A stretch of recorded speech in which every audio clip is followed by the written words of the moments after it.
I'm excited to share with you all that I've contributed a chapter to the newly published Anxiety Relief Handbook.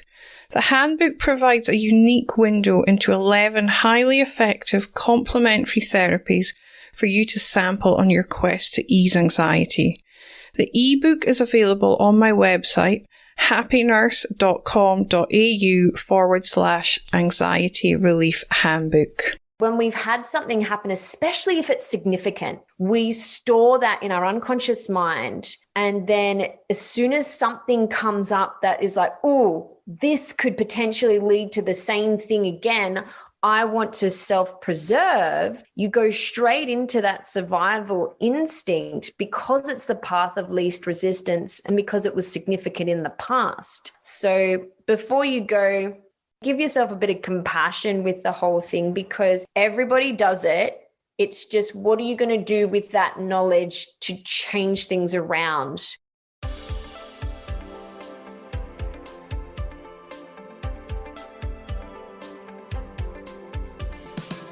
Welcome to the Happy Nurse podcast. Nurses are the backbone of healthcare, always there to care for strangers as if they were one of their own, often forsaking special moments with their own family in order to ensure another's loved one is being cared for. As nurses, self-care is essential. I am Elena Mullery, nurse educator and self-care mentor for nurses. I'm an RN with 20 years of clinical experience. I have first-hand experience of stress and burnout. It was this experience which led me to develop a passion for personal development and pursue the study of mindfulness, meditation, hypnotherapy, and neuro-linguistic programming.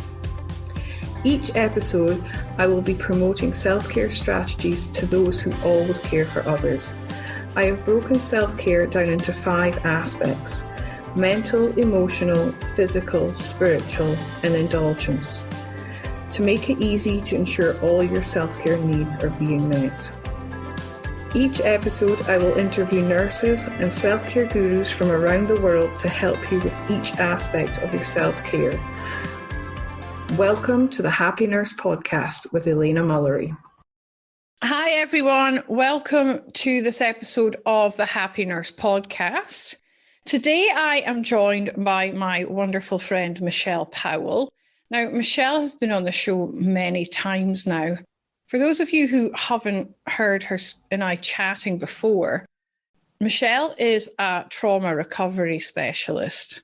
She has got an extensive background in holistic healthcare. She's worked on Hamilton Island. She is the author of an Amazon best-selling book. And her and I have the most wonderful conversations when we get together like this on the podcast. So today I'm really excited to have her on the show, as I had this kind of light bulb moment the other day in the shower, which is probably too much information for you all, sorry. And I thought I could get Michelle on and we could talk about the trauma response and how it shows up in her life. So I text Michelle and said, what do you think? And she was like, yes, yes, yes. So Michelle, welcome. We're here. We managed to get this to happen.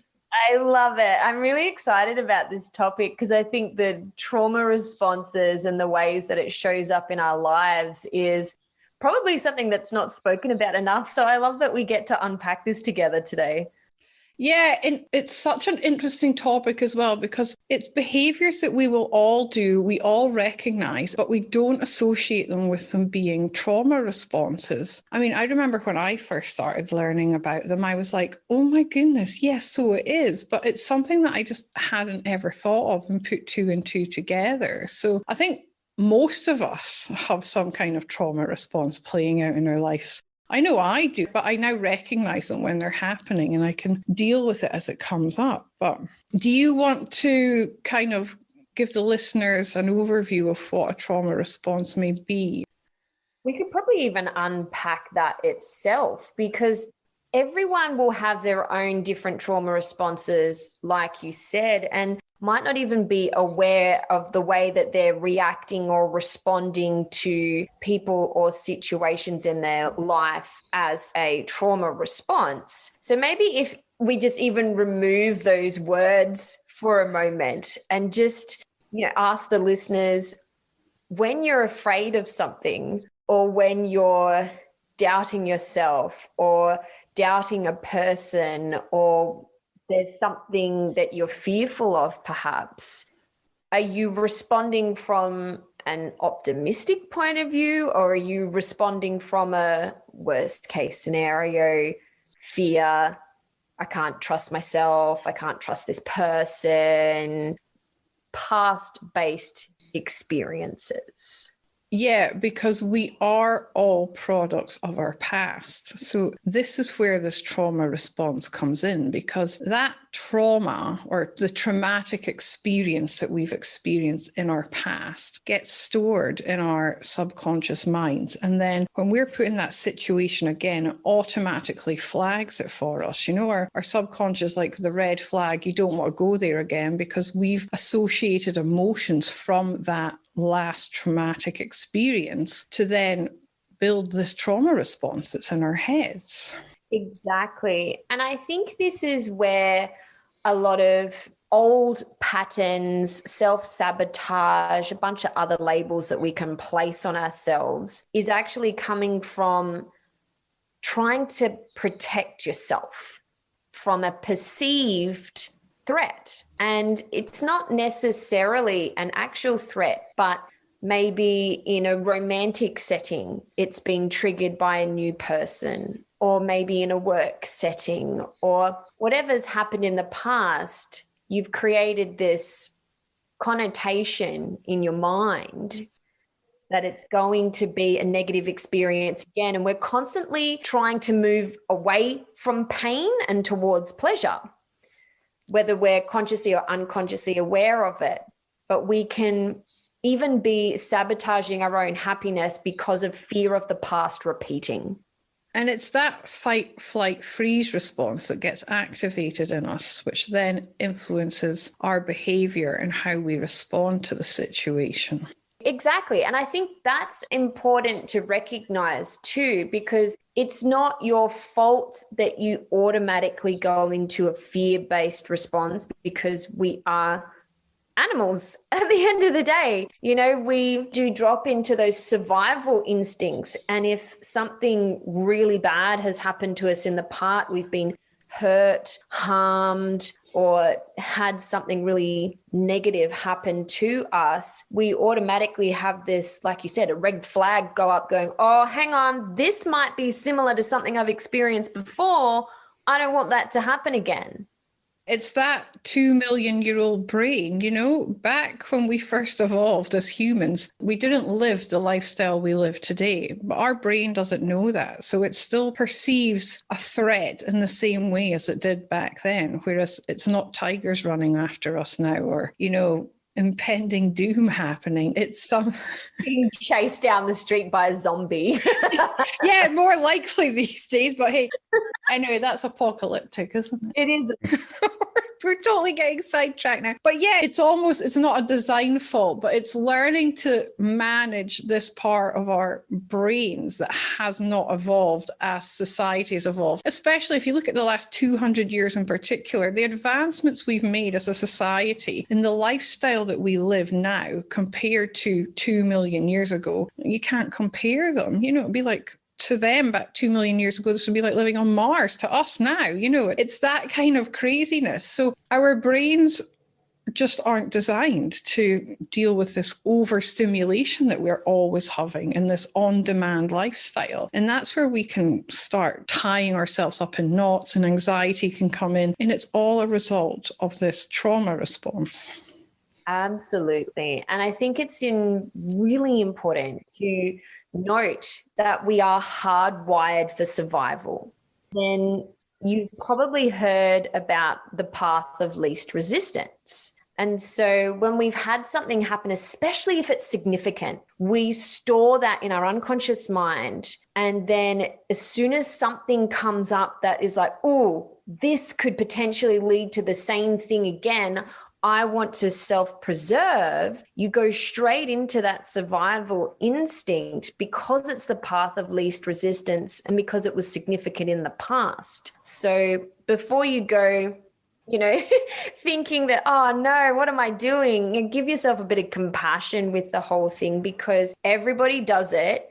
It's just, what are you going to do with that knowledge to change things around? Because generally speaking, what I see is when people get stuck in the trauma responses, they don't get to live the life that they truly want to live, that they truly deserve to have. And therefore, they're not happy. They're not fulfilled. They're living with depression or anxiety or other unwanted feelings, emotions, or lifestyle because they're actually afraid to go for what they want. And it can show up in so many different ways. I mean, I'll share one of mine personally, and I can be fiercely independent at times. And that is actually a trauma response because it's a result of me it's not being let down. I've lost a number of significant loved ones in my life. And I remember when I unpacked this with my therapist a few years ago, she got me to do this testing, and it came out that one of my core wounds is abandonment. And that was losing my mum at a young age. That has imprinted in my subconscious. I've got this abandonment wound, and it's nobody's fault. It's just circumstance. But that has caused me to be fiercely independent because I've now got this subconscious belief that people will bail on me. They'll abandon me. So I just think I'll do it myself. It shows up in the most interesting of ways. And I love that you could share that too, because I think so many people listening can resonate with that. And I know for myself, that's been really true for me. You've got to be strong. You've got to be independent, do things on your own because you're going to be abandoned. You're going to be rejected. You're going to be on your own. So you may as well just get used to doing that way. But with saying that, then you create these pathways where you don't let people in really close and create the connections and the love and, whether that's platonically or romantically, you don't actually get what you truly want because you're so afraid of that rejection and abandonment that you put up these protective walls, whether you're doing it consciously or unconsciously. But then that creates more pain in the long run. Definitely. And I can see myself doing it. Now I know what I'm doing and I can kind of catch myself at it. And it's taken a lot for me to be able to ask people for help. I think one of the amazing things that Happy Nurse has done for me is I've now started, I source the editing of this podcast. I don't do it because I just don't have the time. I've got a wonderful team who do it for me. But that has helped to build that trust that I can rely on other people because I send this recording off to Leon and his team and the magic happens and it all appears where it should every Tuesday, So I don't have to worry. But that was a big step for me because I was letting go of control and letting someone else do it for me. But it's been a huge lesson and it's helping to rebuild that trust in other people. Oh, I think that's so beautiful and a really good example of starting to change those trauma patterns and responses in yourself. And, as I've been a bit similar to you in that regards with, oh shit, I really have to or get to ask people for help and ask for support and not feel like I have to do everything on my own.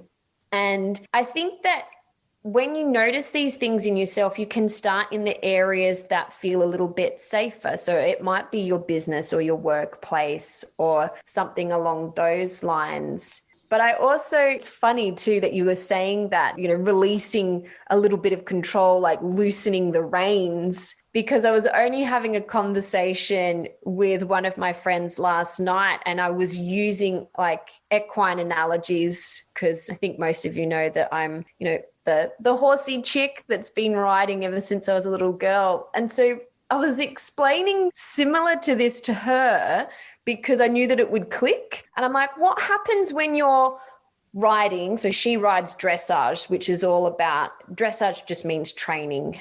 But it's very accurate and needs to be almost perfect in the way that it's done. But the thing is, if you're holding the reins too tightly and you're holding the horse too tightly and you're, restricting its flow and its movement, you're actually going to get marks deducted and you're not going to get the result that you want because the horse can't move at its full potential. But if you actually loosen the reins and let go and relax your body more, you actually increase the communication flow between you and your horse. Its muscles can move more freely and you actually get so much more out of it than trying to control every little aspect. And so I'm sure in your own lives, there's many ways that you can play out analogies that float your own boat, but it's like, where can you loosen that grip a little bit on trying to keep yourself safe? Because in keeping yourself safe, you're most probably diminishing yourself and hurting yourself in some way. I love that analogy. And I'm sitting here listening to you thinking, oh my goodness, yeah, this makes so much sense. It is. It's almost like that perfectionism, like that's another trauma response can be, because everything has to be perfect. And you believe that if you don't do it yourself, it's not going to be as good as you could do it.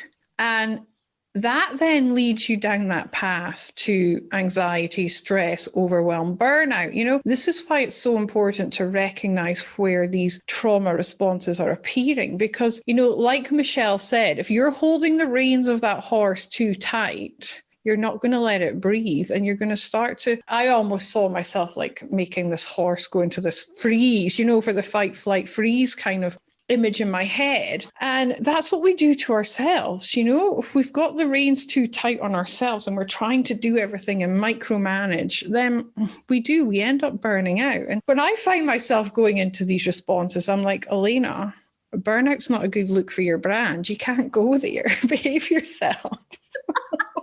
I say it to my colleagues and they just laugh. I'm like, oh, it's not good for my image. The burnt out happy nurse, it's not going to happen. I know the tricks, but I'm still human. So I think that's actually important to point out because it doesn't matter who you are, what your profession is, or what you do in life. You are not exempt from being human. Like you experience life ups and downs just like everybody else does. But the difference is when you notice those signs and symptoms in yourself, you actually do something with it. And so I feel that's, an important reminder. And I know for me, the horse analogy works well because it's for anyone that does ride, that the relationship that you have with a horse is something that is beyond words, because you actually can feel each other, you sense each other. Horses are very emotionally intelligent. And so you have to build up a huge level of trust from both parties, both from a rider, because I ride big horses, like 17-hand horses. So we're talking 700 kilo horses here. Like I'm 56 kilos with a 700 kilo animal. If push came to shove, like seriously, there has to be trust that I'm the one that can look after us and manage us. And then from a horse's sense, when you ride a horse, you are actually in the position where a predator would attack them. They have to have such huge amounts of trust just for you to get on them, first of all, and then trust that you will lead both of you in a way that will do them no harm. And I actually think that parallels the relationships that we have in life, because there needs to be trust in your romantic relationships, both back and forth. There needs to be trust in your work relationships. There needs to be trust in your family and your friendships. But when these trauma responses come up, you can find that trust flow doesn't move the way that it should and can create a lot of dysfunction, a lot of hurt, a lot of miscommunication, and all sorts of unwanted things. And let's face it, the relationships that we have in our life are some of the most paramount and most important aspects that we can ever have in life. That's what being human is all about. It's about relationships and connections. We're all wired to seek that out. We're not designed to survive on our own, you know? It's so important. And I think it's really important to learn to trust others in all those different aspects that you just said, Michelle. But I think fundamentally, it's learning to trust yourself and to have your own back and to know that you have got the strength, the courage, the love for yourself behind you to get you through these bumps in the road. 100%. And I think we've brought in a few different elements here. Like we've talked a little bit about that perfectionism, which can be greatly tied into this deep-seated belief that most people have, that I've come across anyway, is this deep-seated belief that I'm not good enough. And then that breeds this distrust of self, like you were saying, and more distrust in other people. So, low self-esteem, low self-value, lacking confidence, experiencing anxiety or any other unwanted emotions. When we peel back and look at these trauma responses and look at the things that have happened in your life, a lot of it is your way of protecting yourself, and also potentially not even feeling like you are good enough to have that person, that job, that opportunity, that whatever in your life in the first place. So therefore, you push it away instead of inviting it into your life, when that's actually what you really want to do. You want that thing, you want that person, you want that whatever in your life, but you don't know how to accept the good thing because it goes against what you've experienced before. So you push it away, you barricade yourself from it because, well, God forbid you actually do get what you want and it does make you happy, because maybe you've never experienced that before. And that's so true, Michelle. It's that survival instinct in us as well, like we talked about earlier. Yeah. It's self-preservation. And also that better the devil you know sort of thing. It's like, well, hang on, I can keep myself safe like this. I know how to manage this. I might not be happy, but I've been doing X, Y, Z for so long. Sometimes the thought of change, as much as people say they want change all the time, change is quite difficult, because even from a neurological standpoint, you've gone the path of least resistance, and there's, sayings basically in lots of different ways of looking at your mind and how your mind functions. But there's a simple saying that neurons that fire together wire together. And so when you've continuously in the past had this particular thing happen and you respond in this particular way, the neurons in your brain fire that way, that path of least resistance. So when you want to change that path, think about it kind of like a river. The river bends and twists the way that it does because it's the path of least resistance. But after a heavy rainfall, it needs to sometimes find a new way because that water cascading through is too much for that normal path. So then it'll carve a new path. And so too, you can change how your neurons fire, and you can rewire those pathways to a way that's more congruent with who you really want to be. Because generally you don't want to be the person that reacts from a trauma, fear-based perspective. You want to react from an authentic, loving, the best version of yourself and the best version of your life that you want to be. And so maybe that gives you a few visual aids to think about what's potentially going on in your brain. I love that. The river analogy is brilliant. I could visualize that in my head. And it's that path of least resistance that you were talking about. I absolutely love the study of neuroplasticity. It's so fascinating. And it's a groundbreaking discovery that it's not that old really, is it? I can't remember exactly the date, but to understand that we can rewire our brains and our thought processes at any time. I mean, there was once upon a time a school of thinking that they were stuck, we couldn't change them. But with all this new research coming out, we can change our thought patterns if we want to. Quite easily, really. It doesn't take too long. And it is just recognizing when you're going into that negative survival kind of instinct and pulling yourself out of it and rewiring it by, well, there's a whole heap of different techniques you can use to rewire it. But it starts with believing that you're good enough and you're worthy and just showing yourself some love and compassion.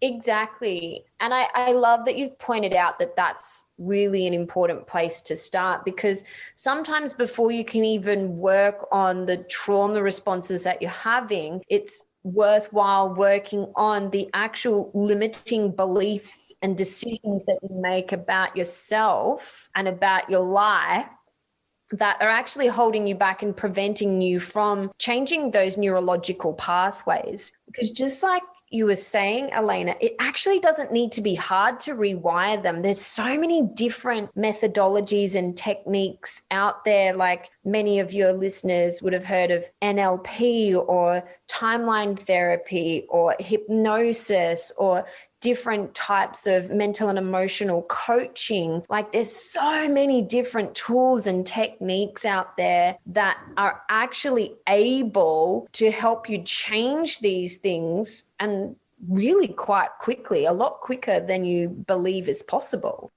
That's so true, Michelle. I absolutely love all of those different therapies. As you know, I'm trained in most of them. So are you, aren't you? Yeah.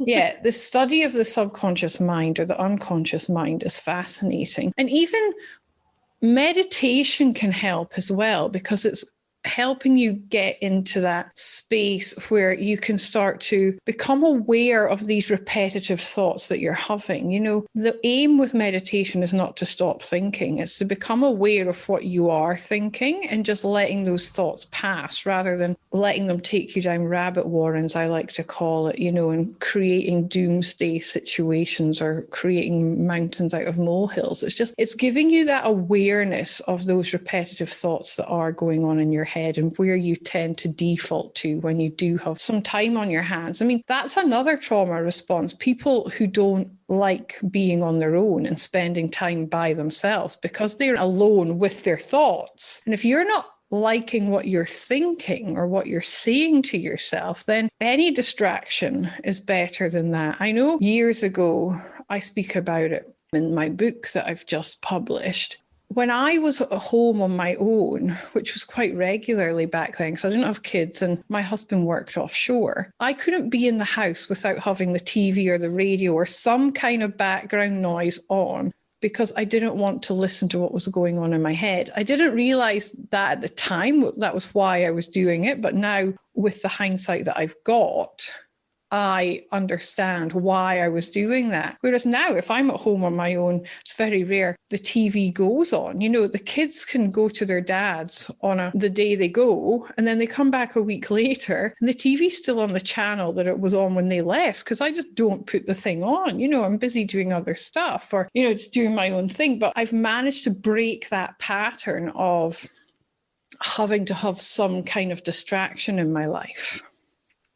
I really like that as an example too, because how frequently do you do something, maybe unconsciously, but when you stop and ask yourself, why am I doing that? Like, what is the trigger? What is the motive? What is the reason for wanting to do the thing? Then you get to learn an awful lot about yourself. And like you said, it might be that you don't want to be alone with your thoughts, because then you actually really have to sit with them. And I've also found too over the years that people that make themselves so busy that they have no time to stop, that's also another way that you can be avoiding yourself and avoiding your own thoughts. Because if you're so busy, you don't have time to blah, blah, blah, then you don't get those opportunities to reflect. But there's so many different ways that, once again, those trauma responses can come up so that you can avoid yourself or avoid the so-called problem. And like Elena alluded to, there are so many different tools and techniques to assist with this. Like she just added in another one with meditation, and breath work is another beautiful one. So there's so many different techniques that, I call it from the top down. So from your mind and goes down into your physiology. But breath work does the reverse. Breath work uses your physiology to change your psychology. And, other modalities, like there's various types of Tai Chi that do the same thing, use your physiology to change your psychology. And yoga would be the same too. Yeah, exactly. There's various types of yoga for that too. Like there's so many different things out there that there's not a one size fits all. So I'm super encouraging of everyone just to explore open-heartedly and open-mindedly with what might be interesting for them to try and to explore. I totally agree. And it's only recently that I have actually discovered breath work and the power of it. It was last year and I absolutely love it. You feel so rejuvenated afterwards. It's almost like a whole body reset. I mean, I don't just do breath work. I've taken it to the whole other extreme and thrown myself straight into the Marcel Hoff method, where you do the breath work, you do what they call the pony dance, and then you get in a bath of ice. But it's just the most amazing experience ever. And I know you're a fan of the ice bath too, aren't you, Michelle? Oh my God. Yeah. I'm such a huge fan of the, not just the Wim Hof stuff, but just breath work in general and all of the cold therapies. And as you know, I've gone up to the mountains and done some pretty crazy expeditions where we're getting in, alpine glacial waters and rivers and waterfalls. And there's something really quite profound in using nature and so many natural ways to recalibrate ourselves and come back to the things that really truly matter.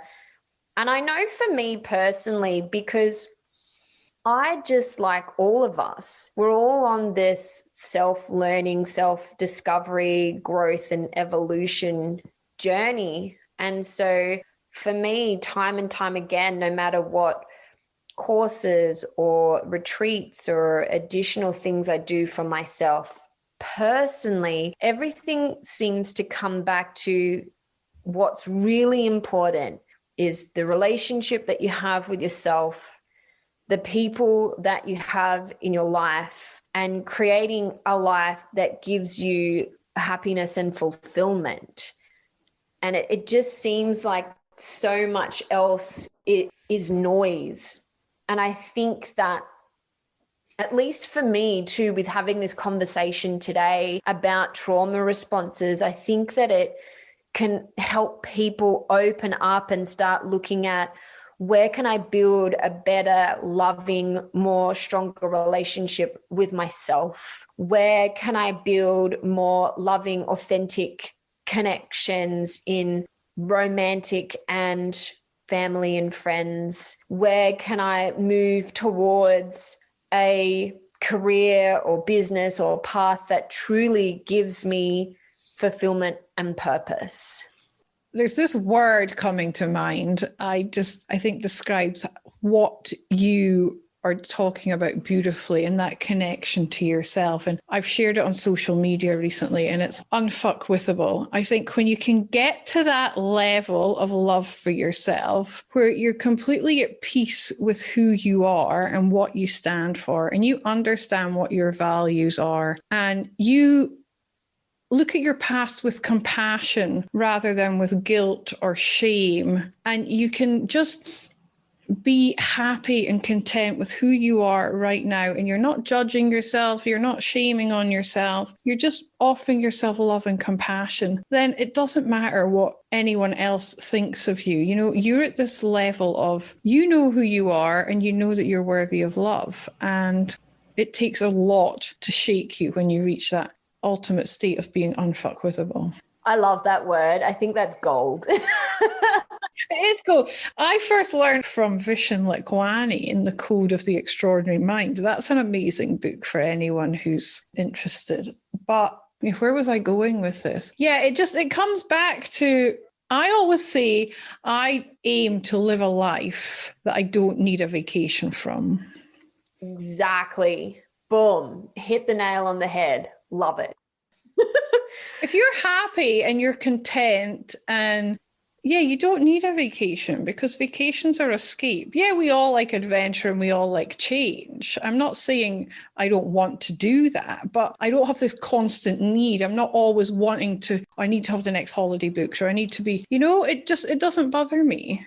I'm quite happy and content. And I think that's why I know I'm like on the opposite side of the world to my family right now. And I'm here in Australia and I can't get home because I'm not allowed to travel back to the UK because of COVID. But it could have been very different for me if I hadn't created that life. I could have been a mess. I could have been in a heap thinking, oh my God, when am I going to see my family again? But, I just trust. I'm like, they're safe. I'm safe. We just need to do this, sit it out. I'm the one who's probably, I feel, so blessed and grateful to be in the situation I am, listening to what's going on with them back home. But people say to me, oh, do you not find it hard? You're here on your own. You've got 2 kids, all your family's on the other side of the world. And I'm like, that was my choice.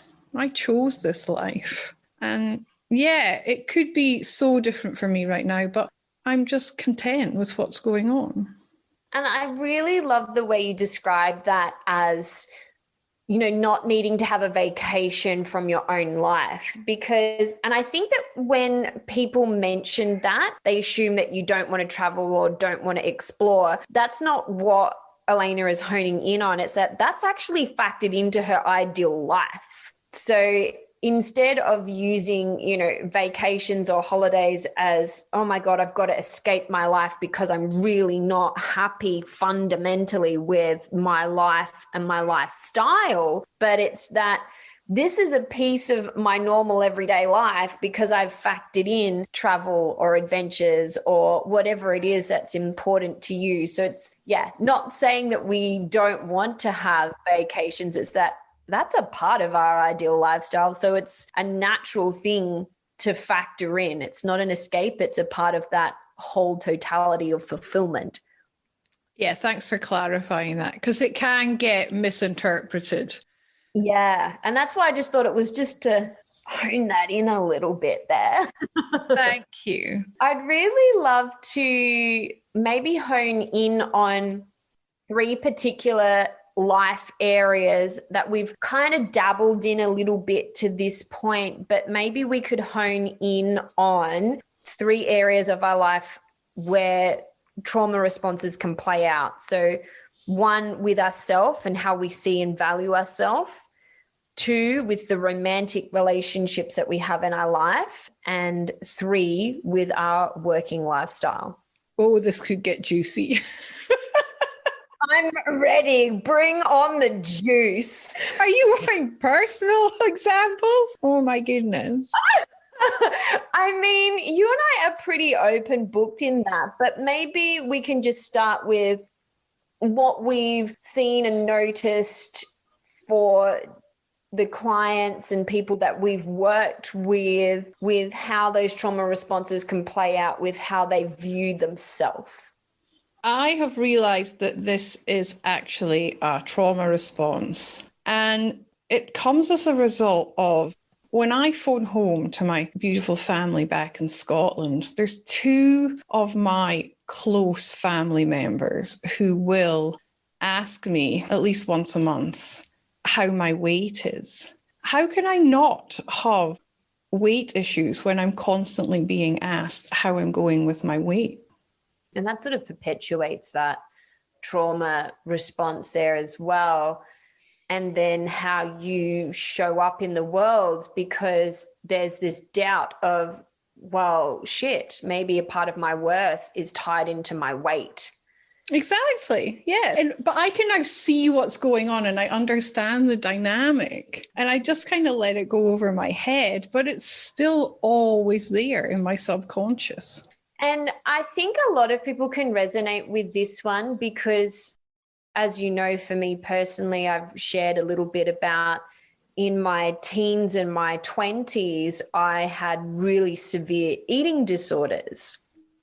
And so I also had it ingrained from things that I'd learned from my mom and the way that she mistreated her own body, that, you know, you were only lovable if you were really skinny or you were this, that, and the other. And, you know, we're not going to make this a whole body image session, but I think in general there is this pressure and expectation that in order to be worthy you need to look and be a certain way. And then the experiences that we've had, like I had an ex-partner many years ago who was infatuated with a particular celebrity, and why didn't I look like her? And I'm like, because I'm not her. But when I was really young, of course I take that on board and I'm like, oh, well, I'm not pretty enough. I'm not skinny enough. Therefore, I'm not lovable. Like, we create all these stories and all these meanings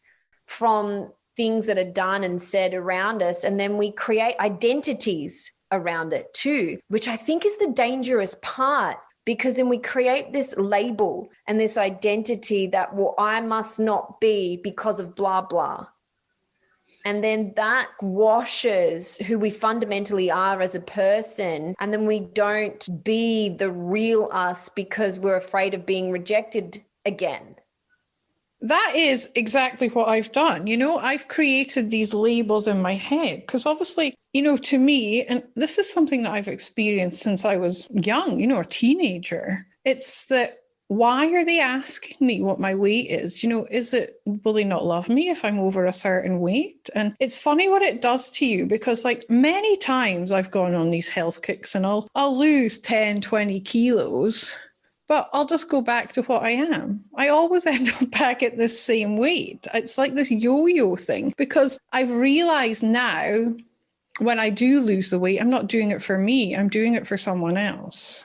Yeah. And then that's not empowering, because that's coming from a space of lack and they're not good enough. And I think this is actually a really great example, you know, some of the things that we've gone through in our own life, because it comes back to this fear of judgment and fear of, you know, not just that rejection, but because there's such a fixation on the things that are quote unquote wrong with us. And therefore, if there's things wrong with us, then we must be wrong.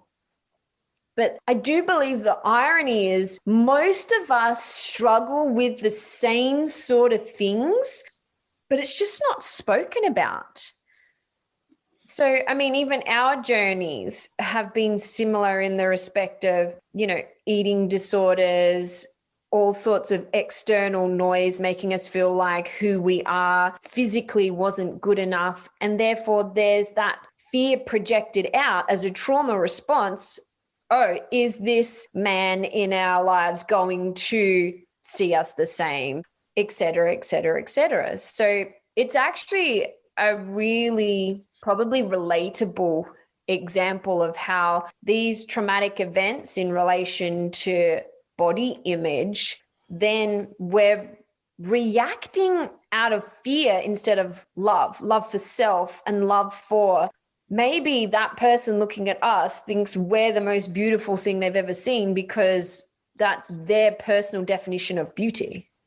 Exactly. And this kind of segues nicely into, like, in a romantic sense, you know, I'm single, I've been dating, and it's something, this body image thing, it shows up there too, because like you just said, you know, I've got these beliefs in my head and I'm getting better at it. I'm still not 100%. As much as I know all this stuff, I understand it. This body image thing, because I am a bigger girl, I'm not even that big, I'm a 16, you know, but in terms of socially accepted and like the media, I would be considered probably pushing plus size, which is completely wrong. But it plays out when I'm dating, because if I start to like someone, I'm then like, oh, I'm too fat, I'm not their usual kind of chick, you know. And there's one person in particular And he's in the gym all the time. And I'm like, he's surrounded by all these body beautiful women. What does he see in me? That's the thought that goes on in my head. Exactly. And that's a really classic example of a trauma response because of your previous experiences. Then you expect this man to show up that way. And here's the thing, guys, then you're punishing someone for actions they have not done. And for me to word that another way, a lot of the listeners are parents and have multiple children. It would be like punishing one child for what the other one did. Exactly. It's ludicrous logically, but this is what we do all of the time because of these trauma responses, because we've had these negative experiences before, and therefore we expect the worst from people and we don't trust them. And we then project all of that onto them when they haven't done anything to warrant that in the first place. It's fascinating how the mind works and how we trip ourselves up in these unconscious beliefs. I mean, I'm a lot better at it now, but I still have moments where I'm like, why would X be interested in me? Because, I am the size I am. And it's really, I have to call myself out on it regularly and say, no, Elena, that's not the case. And I can completely empathize with that with you because I feel exactly the same. And, while I shared earlier that my body weight's, smaller in comparison, with saying that doesn't change the perception of your own body image. And, like yourself, I've been dating, and it's interesting when you get into those personal spaces because when it comes to romantic relationships, that's the most intimate you can be. And I'm not just talking sex and that physicality. I'm talking about in a romantic relationship, nobody gets that close to you physically, mentally, emotionally, and spiritually. So, first of all, you want to be selective as to who you let in. But then second of all, because it's the most vulnerable you can be, this is where a lot of those trauma responses can be triggered because let's face it, how many of you guys listening today have had a shitty relationship? See that all of your hands are up, we've all been in some potentially horrendous relationships that have hurt us, harmed us, tarnished our view potentially on ourselves or on romance or whatever. And so there can be this interesting argument that goes on in your own mind of knowing that love is a part of this human experiences, and having that true love experience is one of the most beautiful and profound things that you can live through in this lifetime. But yet on the other hand, you can be super afraid of that because it hasn't worked before. So you're afraid of that negativity again. And Elena and I throw around one of our all-time favorite words, trust, all of the time for everything. And I feel like it's actually really important to bring up here in relationships because one of the biggest trauma responses that you have in a romantic capacity is feeling like you want to trust and maybe it's not safe to trust, but not based off of necessarily what the person has or hasn't done, but because of what's happened to you in the past. I'm going to go back to start with something you said earlier, because I think it's so potent. It's that when we're talking about romantic settings, it's that vulnerability, and when we're vulnerable, like you said, it's going to trigger every single trauma response that you've got running. They're all going to come up. But what you've got to remember is there's two of you in this relationship. The other person is experiencing exactly the same thing. So if you're both operating from your trauma responses, there's going to be this big disconnect. And it's recognizing where your trauma response could be playing out and trusting yourself to overcome that so that you can open up and be vulnerable mentally, emotionally, spiritually, physically with this other person. And this has been a huge lesson for me over the past few years since I got divorced. But there's been a few light bulb moments and I'm like, the trauma responses are playing out. Behave yourself, Elena, you know? Yes, exactly. And I love that, you know, we've got the awareness to be like, oh, look at that. Look at what's come to chitter chat today. And it's a beautiful thing. And I also just really want to add in the connotation of vulnerability here too, because so frequently I hear vulnerability correlated as like a negative. I have to be vulnerable.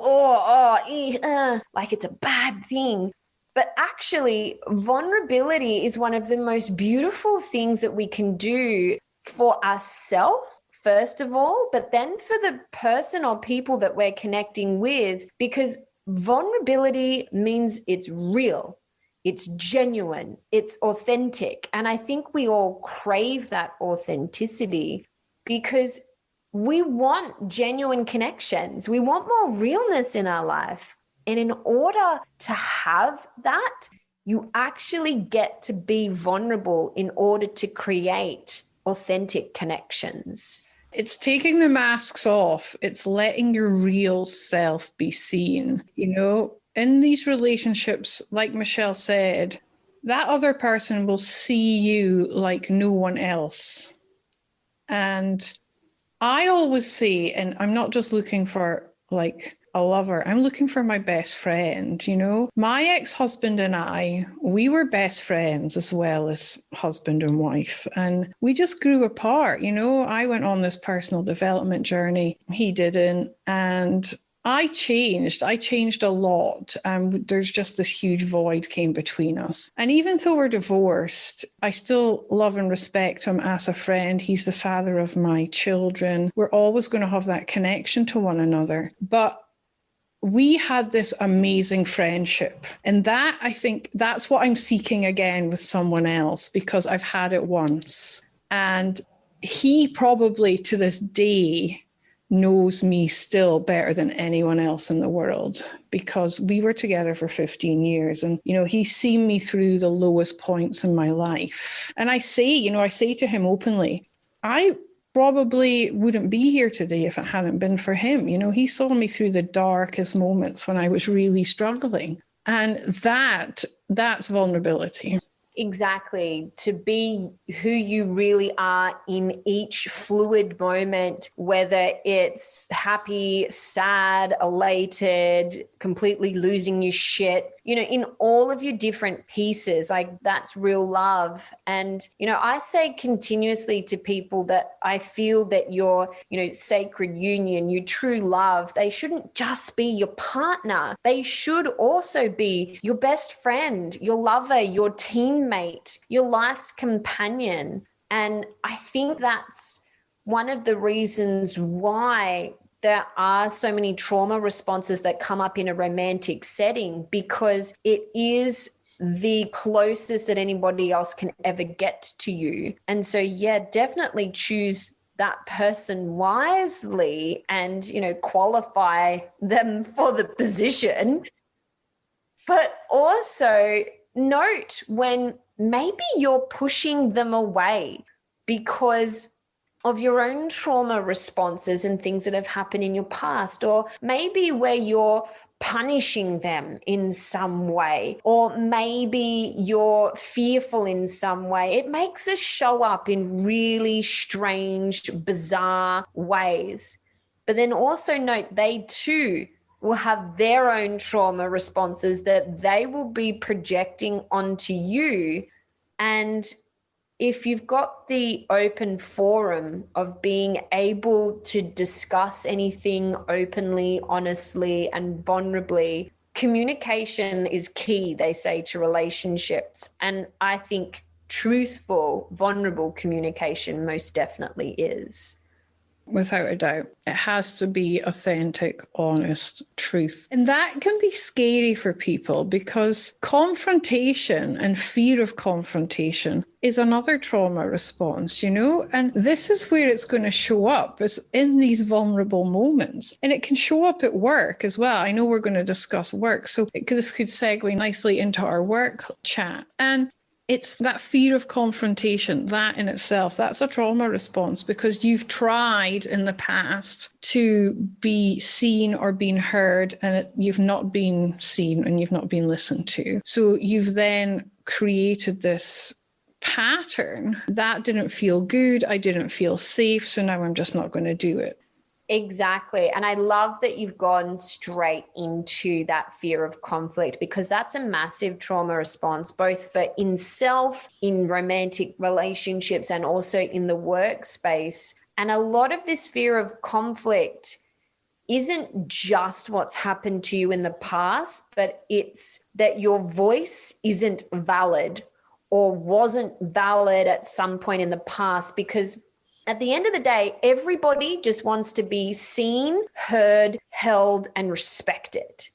Like, we truly want people to be able to hold that space for us and to understand us so that we feel like we're not alone. We as human beings, we're not designed to be on our own. And I know I've banged on about that an awful lot, so I won't get into that today. But with this fear of conflict, maybe contemplate, how is this showing up in how you put yourself out into the world? How does it show up in your relationships? And then, how is it showing up in your work? It's a really interesting one, the fear of conflict. And I know it's something I have battled with in the past. And I think being a nurse and nursing is so hierarchical, you know, and you feel like you have to know your place and you stay there and you don't push the boundaries. And that's true to an extent, but you still have a voice. You still deserve to be seen, to be heard, to be understood. If your needs are not being met by an employer, the law states, you know, you're entitled to your needs being met, you know, and when I first started publicly sharing about my mission to reduce burnout, I thought, I'm waiting on the backlash here, because I thought something's going to happen. You know, it'll be like, I got the imposter syndrome. That's almost fear of confrontation, because I was like, who am I? Why should I do this? And I thought, no, I'm going to do it. I'm going to push the comfort zone. I'm doing it. There's been no backlash to date, touch wood. And everyone that hears about what I'm doing, they reach out, they want to help. They're like, what can I do? You know, this is amazing. I'm so grateful that you're doing this. And it encourages me to keep going. But there's always that imposter syndrome, which ultimately is that fear of confrontation in the back of my mind, because I just think, you know, I'm just a nurse from a small town in Scotland. Who am I to take on the nursing world? But I am so driven by this mission, and I understand that there's so many nurses, amazing, wonderful nurses out there, and they're tolerating ridiculous conditions. And a lot of them are scared to speak up because of this antiquated system that we work in.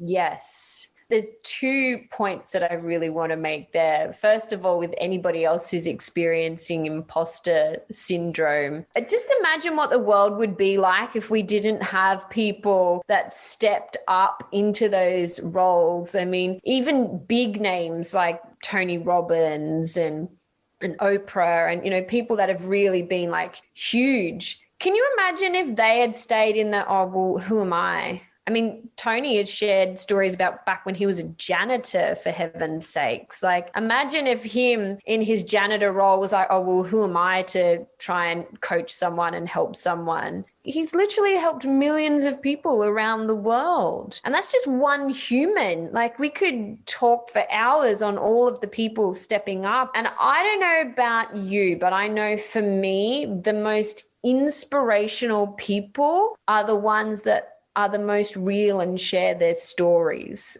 And so that was my first little segue on what you were saying. But then second of all, in relation to what you're saying about nurses in the workplace and feeling like they might not have a voice, I actually think this is a problem that I'm seeing in that industry in general too, because for example, yesterday I was coaching a client who's also a first responder, and something we were discussing yesterday was about that she felt like she couldn't speak up because she's constantly told how she's just a number. So she's replaceable. So therefore, her voice isn't valid. What she has to say doesn't matter. And I wonder how many people feel like that, and then they're afraid of actually speaking up because of whether it's actual belittling or the system itself, or feeling like you're not good enough or whatever it is. Then it prevents from actually saying and doing what maybe needs to be done in order to make the workplace bigger and better for everyone. I think you've hit the nail on the head there with the feeling like you're replaceable, because it's something that I hear regularly from clients as well. And, I think the GFC has created a lot of patterns as well, because the knock-on effect from that was, a lot of people lost their jobs. We went into this financial crisis. People, the ones who weren't pulling their weight, supposedly, like I'm not saying they weren't, but people who were seen to not be, over delivering, which is so wrong, because it's encouraging this toxic work culture by, rewarding people who are doing this. It's just, I think the whole system is just a bit askew at the moment, and we need to get it back into balance, because we're all valuable. We all have our own strengths and our own weaknesses, and we can all bring our own strengths to a team. Exactly. And if people are afraid because of maybe past negative experiences they've had in a workplace, and it may not even be in their current workplace, it could be an old workplace, but then they're afraid to bring their beautiful and unique abilities and attributes that they personally possess to the forefront because of these negative experiences, because of being told they're a number, or told they're replaceable, or, being, bullied, intimidated, or anything else that may have happened. It brings this trauma response up in the workplace. And then a lot of people I've seen, from at least my coaching perspective, is then people are actually afraid to step into the fullness of what they have to offer themselves, a workplace, a business, or whatever, because they've been told that they're not good enough in some way, which already bought into the trauma responses for their own personal self. But now it's infiltrating their work and their career and what they want to contribute to the world. And so it creates an additional trauma response. It's a bit of a self-perpetuating cycle, isn't it? It's breaking that cycle so that we don't keep going round and round in the same loop. It's getting back to, the fear of confrontation or conflict. It's being able to have those courageous conversations, be it in your personal life or with your employer, or even with yourself, calling yourself out on your BS and where you could be hiding away. And there is another podcast I recorded last year with Ali Nitschke, and that's on how to have a courageous conversation. So if this has piqued some kind of interest, go back and look. I can't remember exactly what episode it is. I'll put a link to it in the show notes so that you can get some more information on that, because Ali digs deep. This is what she does. She's amazing. And she breaks it down into 5 steps on how to have a courageous conversation and make it much easier for you to do that. Ali's absolutely amazing at helping people do that in their workplace. So if you're feeling like, work is definitely triggering some trauma responses in yourself, that podcast with Ali would be ideal. Definitely. I will put it in the show notes. But yeah, now we've digressed. So yeah, I think we've covered a huge amount of different trauma responses here. I know I feel like I've been very vulnerable, probably more vulnerable than I've been in an episode before. But it's good because I like to share, because, I'm human. I'm not here just to preach to the masses. I'm in the trenches doing it all with you too. And I understand what it's like. And I think I want you guys to know that I'm human and I'm experiencing all this along with you. And I think that's such a beautiful reminder. Like, we aren't perfect human beings. Nobody is. Like, we are constantly learning, growing, and evolving just as much as you guys are. And we're going to fuck it up along the way, just like everybody else is. But when you have awareness of these things, and I mean, we've just barely skimmed the surface today. There's so many tangents that could go off of this. But the fact of the matter is, when you start to become aware of things like this, and if you have people in your life that can help keep you accountable and to help remind you of, hey, I think this is where one of your trauma responses is coming up. And I mean, you guys have heard enough from me and Elena with our episodes alone. And you know, Elena and I are pretty open about how close our friendship is. We do that for one another. Like, we'll connect and be like, so I'm lovingly going to remind you of X, Y, Z. And I think that's so important, to have people in your life that just unconditionally love you and remind you when maybe you've come a little bit off center, or maybe you're being hard on yourself, or maybe an old trauma response is showing up. So we lovingly invite you to just remember, you're not perfect. You're never going to be, and that neither are we. And we're all on this journey together to help one another live the happiest lives that we can truly live. That's beautiful. We're all perfectly imperfect. There you go. And I love that you call me out on my BS when I start, Michelle. Michelle and I WhatsApp voice message each other. I'm like, Michelle! And I do the same back. I think it's the best. And that's, I mean, I talk a lot about what I call soul family. And we all need to have people in our lives that are, you know, our family, that aren't by blood, and, you know, just the people that love us and get us, soul sisters, etc. And so Elena and I, we do all of this for each other all the time, because that's the only way we know how to do life. Exactly. And I love that you're in my life.